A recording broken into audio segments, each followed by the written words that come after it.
పుట్టిన జంగిరెడ్డి మరి ఇంటర్నేషనల్ ఫ్లైట్లు ఎక్కి అమెరికా, లండన్, దుబాయ్ పోయి కూడా మరి పెద్ద పెద్ద ప్రోగ్రాంలు చేసే అవకాశం వచ్చిందట. మరి ఇవన్నీ రావడానికి ఎట్లా అవకాశాలు వచ్చినాయి? ఇంతకు ఎవరెవరు ఇచ్చిరే? ఈ ఒక్కటేనే. ఇప్పుడు మనము మనం ఎక్కడికి కష్టపడకుండా ప్రోగ్రాంలు చేసుకుంటా పోతూనే ఉంటాం. ఎక్కడైనా కూడా ఒకటి ఏంటంటే ఓ కార్యక్రమం మనకు అప్పచెప్తే దాన్ని ఎట్లా సక్సెస్ చేయాలనేది నేను అందుకే చాలా వరకు నేను ఈ ఇంటర్వ్యూలు ఇట్లా ఈ సైడ్ రాలే. నేను ఎప్పుడు కూడా నేను ఎక్కడ అసలు నేను సినిమాలు కూడా నేను ట్రై చేయలేదు. నిజంగా చెప్తున్నా.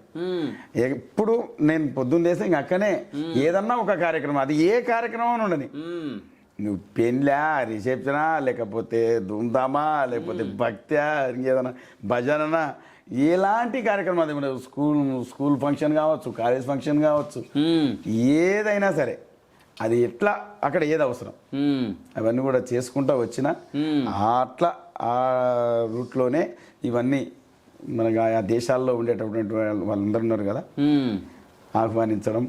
అట్లా మన సంఘాలు, మన తెలుగు సంఘాలు, తెలంగాణ సంఘాలు అన్నీ కూడా చాలా ఉన్నాయి బయట.